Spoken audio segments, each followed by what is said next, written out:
Hi, everyone, and welcome to this month's podcast. I'm honored to have with me Tim Fletcher, who's the chair of CDH, the entire group or the entire law firm, correct? Correct. And Tim is in Nairobi this month, and so we thought there would be a perfect opportunity for us to speak to him and get to know him, understand where CDH is going, and get a bit of background about him himself. So, Tim, welcome to the podcast. Thank you. Thank you so much for being here. It's great to have you in Nairobi and great to meet you too. I want to start off with, why did you want to go into law? What was the motivation? Where did you see an example of a lawyer that you thought, this is something I want to do? I didn't actually want to go into law. I wanted to be a journalist. Okay. But in South Africa in the 80s, journalism was a dodgy profession to go into. And so the next best thing appeared to be law, and so I just followed that path. Okay. And then why did you think dispute resolution then, if you were thinking of law? Oh, it's a longer story. So I struggled with my board exams, and so at the end of my articles I wasn't retained, and I didn't have a job for a while. I did a few things. I was a security guard amongst other things, and eventually got a job at an insurance litigation firm, and so my path was then set. And when I came back to the firm, it was in a litigation capacity. And then it morphed from there, because dispute resolution wasn't really a concept then either. Yeah, it was litigation. It was litigation. Arbitration and alternative dispute resolution came a little bit later. Yeah. So that's how it happened. Yeah. I think that if I'd studied a bit harder and hadn't met a beautiful woman who became my wife and been distracted, maybe I would have ended up being a commercial practitioner. I don't know. How many times did you do the board exams though? I did it 3 times.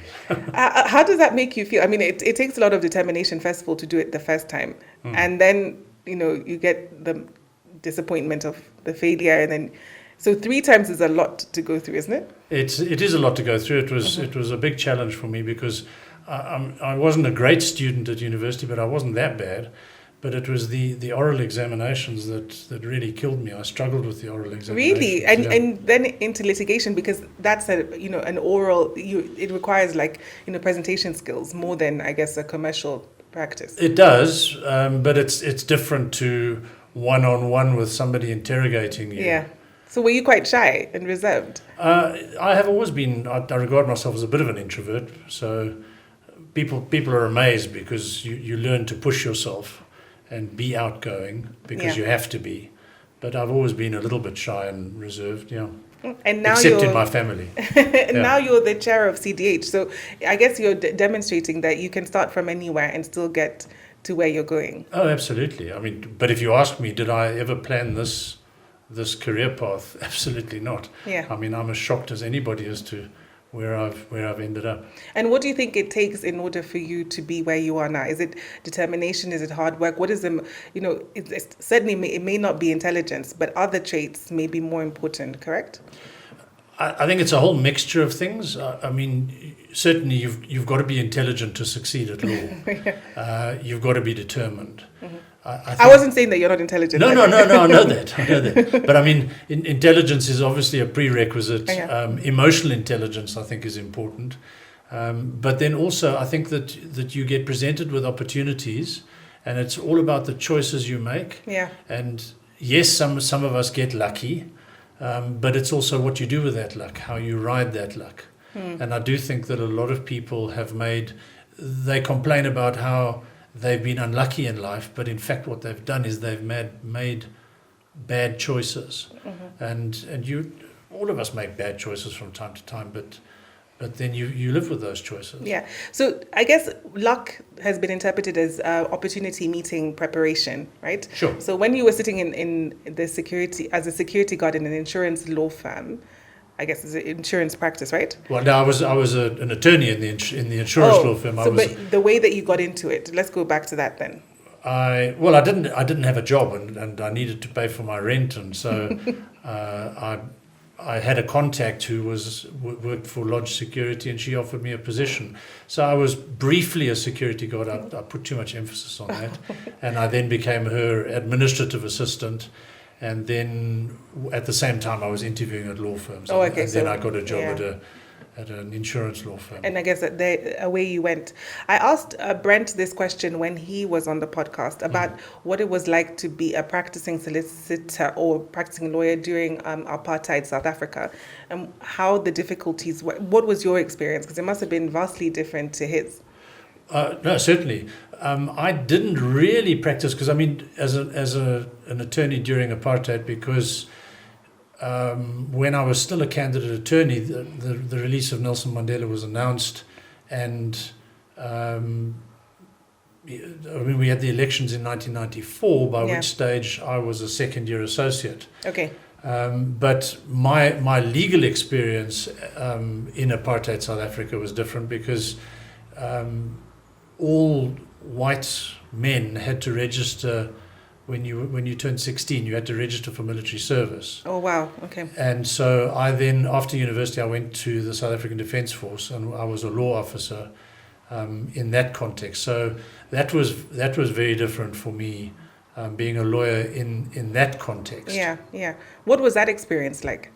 It was an interesting experience. Let's put it no higher than that.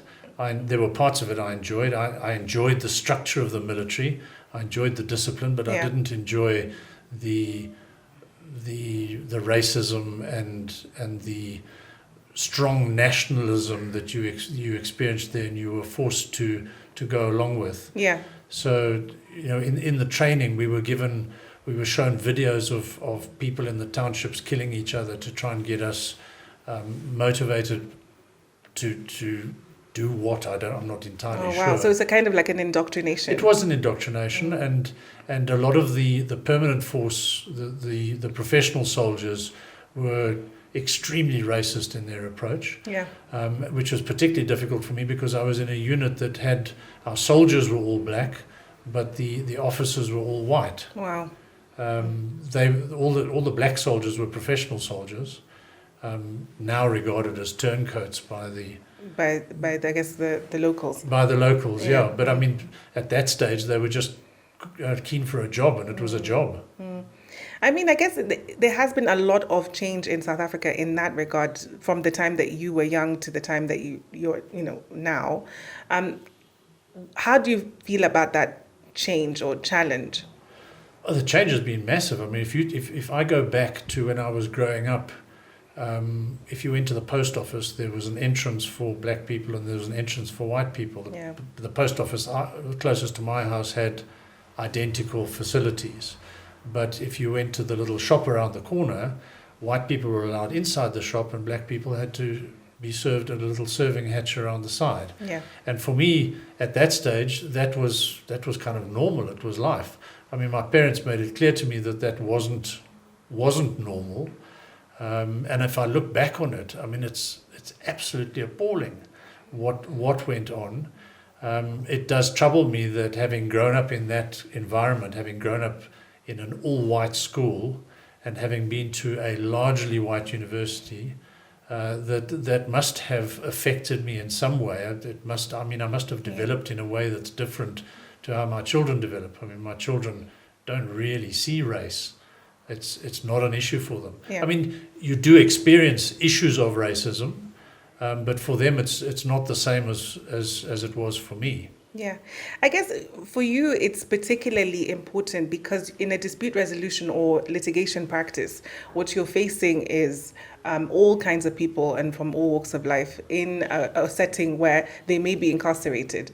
And therefore, it's more important that you are sensitive towards those things. So how was it when you were first entering into practice, and what challenges did you encounter in that regard?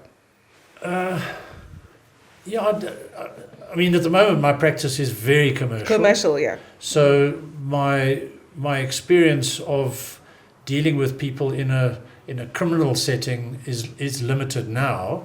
I did do some criminal work back in the day, and I've acted for all kinds of people, all races, all genders, and I don't think that my upbringing changed the way that I dealt with those people. I've always had a strong moral code.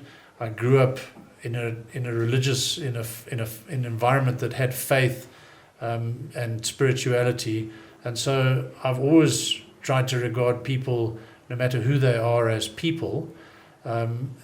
It's something that one of the speakers at our recent directors conference spoke about, is that how people treat you is about them and not about you.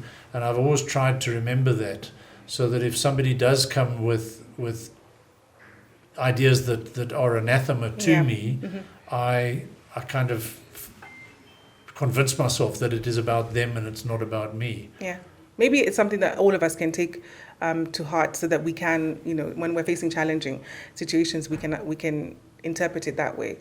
Sure. Look, it's very easy and glib for me to say it here, but when you're actually faced with it, it's quite difficult to deal with. And it's also quite easy and glib for me to say as a white person, because I think life as a white person and as a male person is a hell of a lot easier than for somebody of a different race group, and particularly somebody who's female. Yeah, but I think the interesting part is that there has been such an evolution and change for South Africa, something that probably very few of us have experienced in our lifetimes. It's certainly not for me, because I didn't grow up in that kind of environment, so I didn't understand it.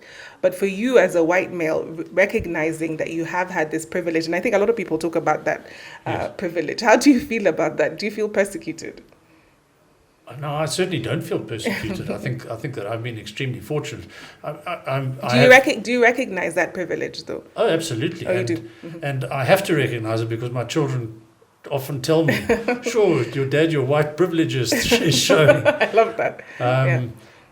No, absolutely, I recognize that. I mean, I grew up in an environment where I was privileged above anybody else, and I can give you an example of it. Yeah, sure. When I was in the army, a couple of friends that I'd made and I went across to Swaziland.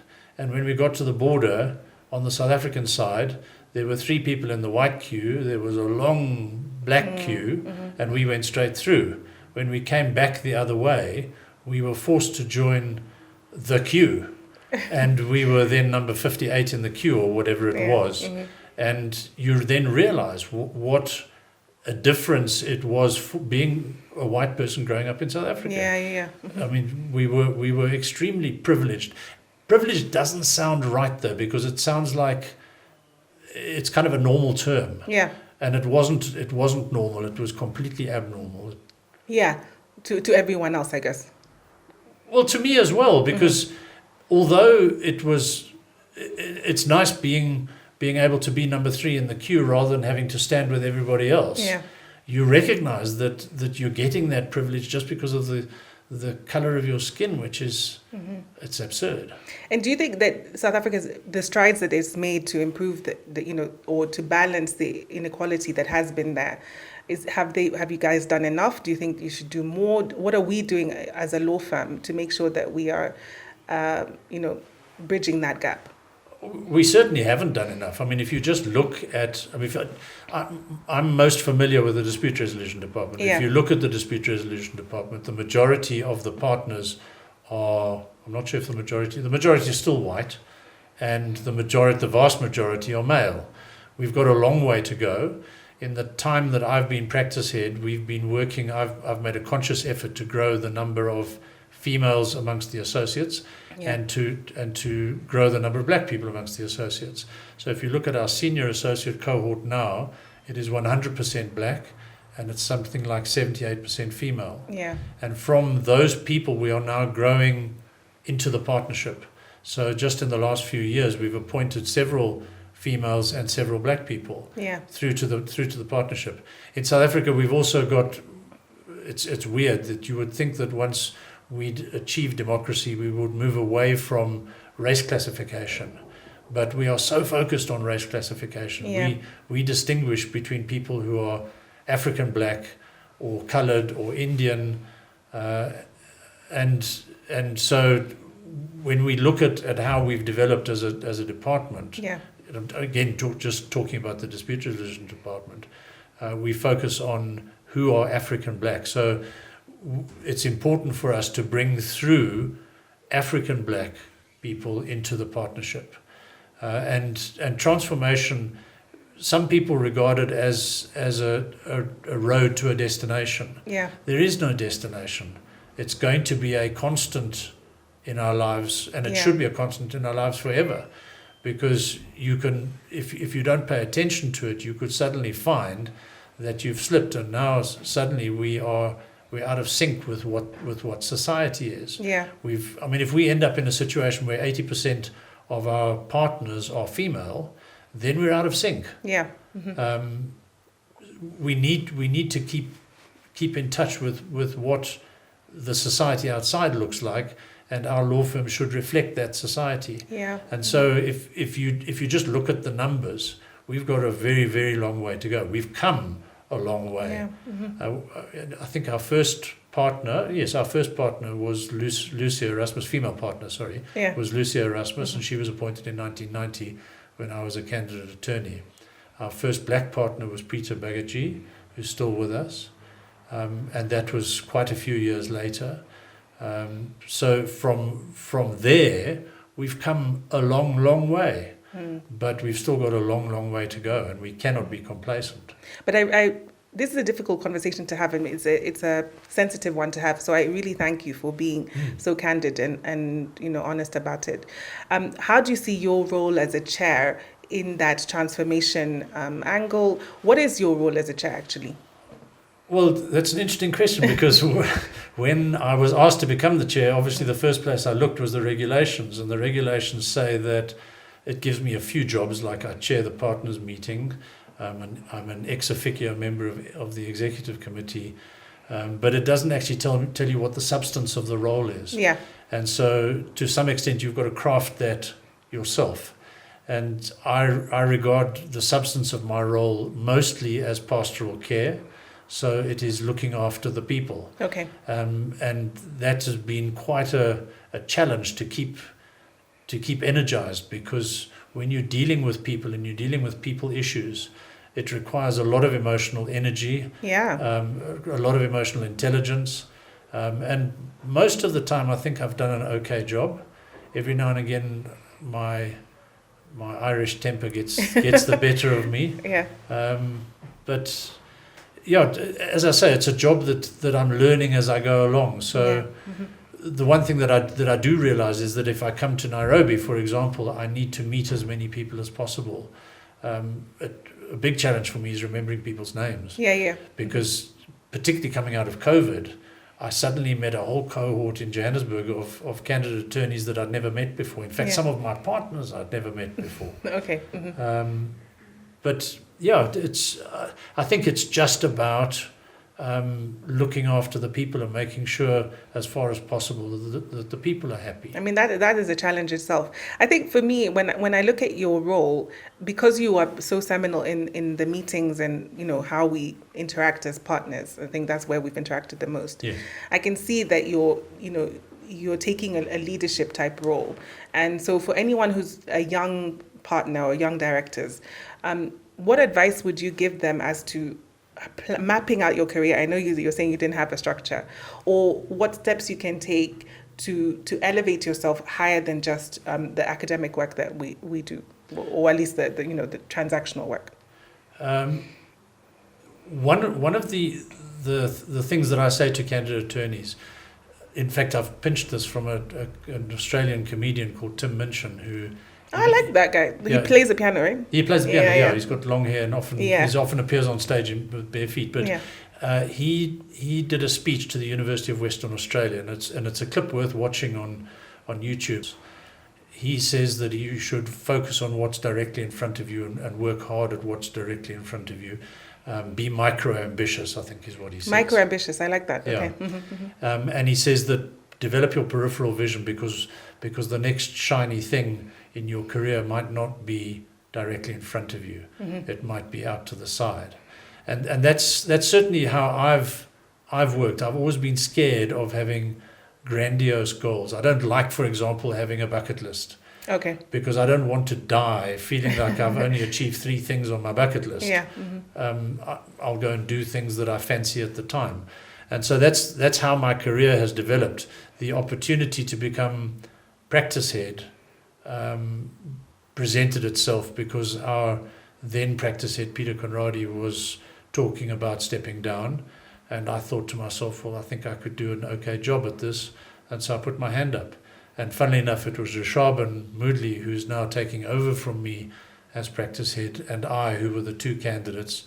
And Rishabhan then decided that he would step back, and that was about 10 years ago, and I've been practice head since then. And then exactly the same with chairperson. I never ever dreamed of being chairperson, didn't want to be chairperson. Yeah. And then somebody said to me, would you be prepared to accept a nomination? Yeah. And I thought about it, spoke to some people, and again, thought I could do an okay job. Yeah. And so put my hand up. But I think even in that, you're not recognizing, like, there's a specific skill that you must bring so that people recognize your leadership ability. Is it putting your hand up? Is it being the first person to talk? Is it being forthright in your opinions? Is it understanding people and being emotionally intelligent? What do you think has steered you in that, that leadership direction? I think emotional intelligence is one of the things. Yeah. But I suppose that where my strength is that I'm a doer. Yeah. I'm not that much of a talker. So if you ever attend one of the meetings that I chair, I don't spend a lot of time talking. Pontificating. Pontificating. That's what you were to say. I want to get on to what the action points are, and let's get this thing done. Which sometimes is a strength, sometimes it's a weakness. When we're involved in strategic discussions, these broad blue sky strategic discussions, I don't think I'm as effective. I think I'm much more effective if you give me a job to do. There's a to-do list, and we go and do it. Yeah. Let's talk a bit about your career then, just as a dispute resolution lawyer. So anyone who's looking to go into dispute resolution and understanding what it is that it takes to be at the highest level that you can be. When you've had a challenging case or a set of facts that are difficult to unscramble, how have you dealt with that? What is the easiest way to get to grips with what you have in front of you, and then give advice to the client? What practical steps can you give someone who's looking at dispute resolution in that way? Well, the challenge with dispute resolution, and particularly when you're given challenging facts, is that you need time. And so for me, it's an approach with the client, so that even a client who is demanding an immediate response, you are able to say to them, just give me some time, and persuade them that the time is required. Yeah. In fact, it takes me back to an interesting story when Adil Patel was at a conference. He was speaking at a conference in London, and I got a message from him to say that his client was in grave difficulty. This was a trading company, and the sheriff was there to attach their trading platform. Yeah. And without their trading platform, they would lose massive amounts of money.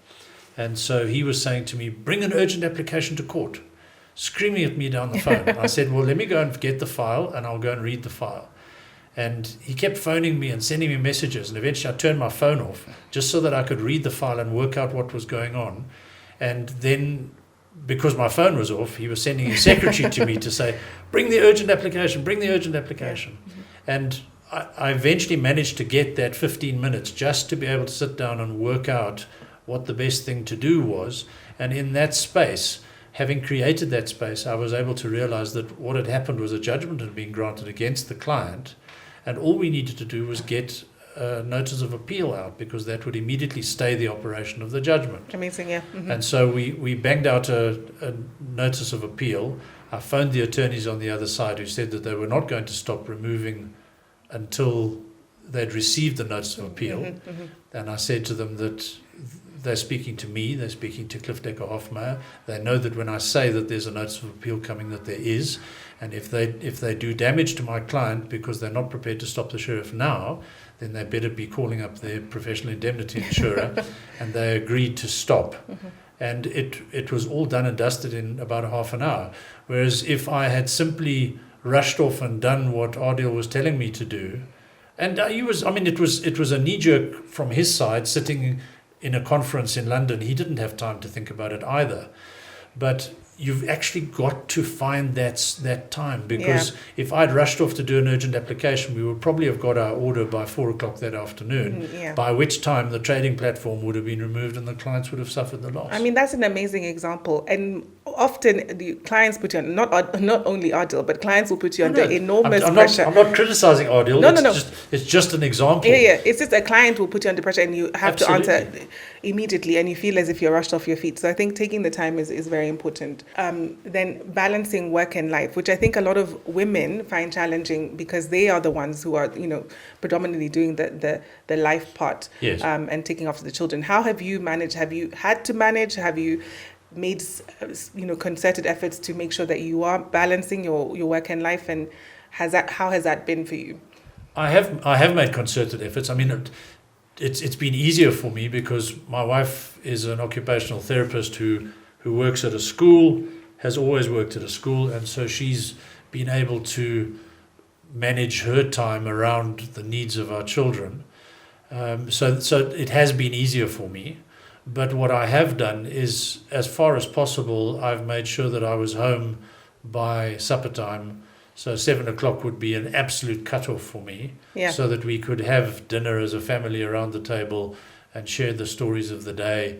And I think that simple rule in our family has worked very well. Yeah. I've managed to grow up 3 reasonably well-adjusted sons who are all now off on their own careers. And I suppose that there are some other rules that you put in place. I've always watched particularly Jewish lawyers who will refuse to work on a Saturday. Yeah. But they're perfectly happy to work on a Sunday. And if at all possible, I don't want to work external work on a Saturday or a Sunday. Yeah. That's my time, and my family's time. I do work over the weekend, but it's generally when my wife's off riding her horses or something like that. Yeah. So it's not something that just happens, and this career is something that can consume you if you're not careful. Yeah. So I do think that putting some kind of limits in place are important. Yeah, I think I find that extremely difficult. I think I just do it round the clock, and I need to find a way to make sure that I have breaks. But the 7:00 one, I heard Barack Obama also used to do that. He used to stop work and then come home and have dinner with his family. Okay. Which is, I think, his way of relaxing from the White House. Well, thank you for letting me know that, because he's one of my heroes. Oh, great! Yeah, he did. And also, when you were deciding on your career and your practice, what is the difference? People don't understand, like, maybe big law versus a smaller practice versus a bespoke practice. Does it make a difference, your approach to your career in that way? And what concerted decisions did you make? Did you think, I'm going into a big law firm, it's international, it has all of these fancy, bells and whistles, as opposed to just staying in an insurance practice where you would be focused on specific work and not necessarily have to deal with, work that's outside of South Africa necessarily? It was never as thought through as that. So when I was in the army and I was looking at which firms I would go to for articles, I looked at the big firms. So I approached 7 or 8 of the big firms, and I got some interviews. But one of the guys who was in my platoon, his brother was at Cliff Decker and Todd, and he said to me, you should apply at that firm because my brother's very happy there. And I applied there, and that was the place that first offered me the job. And I liked the idea of the place, and so I went. And it had nothing to do, it wasn't an international firm at that stage, it was a Johannesburg law firm. It didn't have a Cape Town branch, and I think there were 14 partners in the law firm. So the idea of an international law firm was still quite a long way away at that stage. But I think what you've seen is the growth of the firm and gone along with that. And for anyone who's looking to start their career or thinking of what type of practice, what would you say are the changes that you've seen that may have an effect on what decisions you can make as to where you want to practice? Yeah.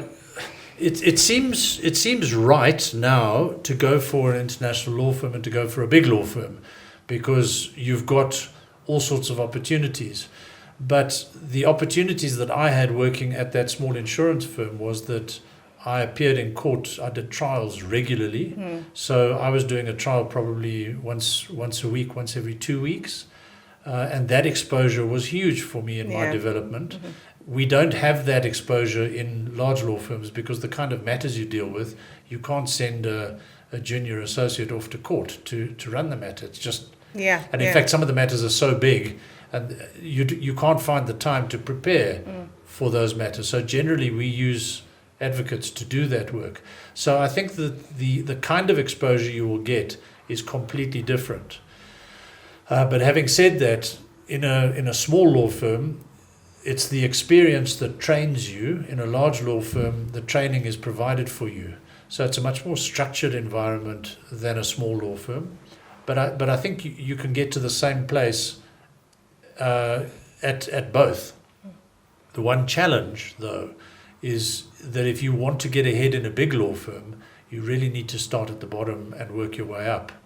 Because if you are not at a big law firm, it's quite difficult to move into a big law firm, even as a lateral hire. It's hard. And I guess maybe in your time it was perhaps easier to make those decisions, or at least the pool was smaller, and now there's so much or seemingly so much that you can choose from, so many law firms that you can choose from, that is more difficult for junior lawyers to make a decision as to where to be placed. Oh, absolutely. I think that on the plus side for junior lawyers, there's a lot more opportunity. Another story that I often tell is that in 1994, our then senior partner, Chris Ewing, came to my office. I was in a branch office. And he told me that some of my colleagues were going to be made partners and I wasn't. And I was very upset, and I went into my office and slammed the door and sat there and contemplated life. And the first thing I did after I'd got a hold of myself was I put my CV together and sent it out to the market. And it's quite funny that I'm still waiting for somebody to phone me back. But if I look at our juniors now, if you send your CV out, and this is certainly the case in South Africa. I don't know if I assume it's similar in Kenya. If you send your CV out, you're going to get an offer. If you want to move, you will be offered something, and it'll probably be. It might not be a better place, but it'll probably be a bit more money. And you can move. And that's the advantage for juniors now, but it's also a challenge because knowing whether the move is the right thing. And one of the things that has become apparent to me over the years is that when people leave, to use a bit of an analogy, I say that they pack their suitcase with the stuff that they think they want to take with them. And they think that they're leaving behind all of the stuff that they don't like. And then they arrive at their new law firm, and lo and behold, a lot of the stuff that they don't like is in fact indelibly attached to them. It's part of them. And they think that they're leaving it behind because they're at a horrible law firm, but in fact they arrive at the new one and it's largely the same. That's very good. In terms of exactly that, how do we then make sure that we're looking to the future, retaining the best talent and attracting the best talent? What do you think we need to do in order to do that? Because, the Great Recession means that people leave at the drop of a hat, don't necessarily want to be in practice, don't necessarily want to work the long hours that I'm sure you did when you were, a junior lawyer, and that I've done. How do we do that? Well, there's all sorts of facets to that. I mean, it starts with the reputation of the firm, that reputation starts attracting the right talent. But we get so many CVs in that the first thing is, how do you decide which people are going to be right? And we get it largely right every year, but there's always a few lemons in the packet. In the orchard, isn't it? Yeah, absolutely. And there may be people also who get the sequence of their rotations isn't right, so they are too immature in their life cycle as a candidate attorney or as a pupil when they get an opportunity and they can't make the most of it. But from our side, it's then selecting as best as we can.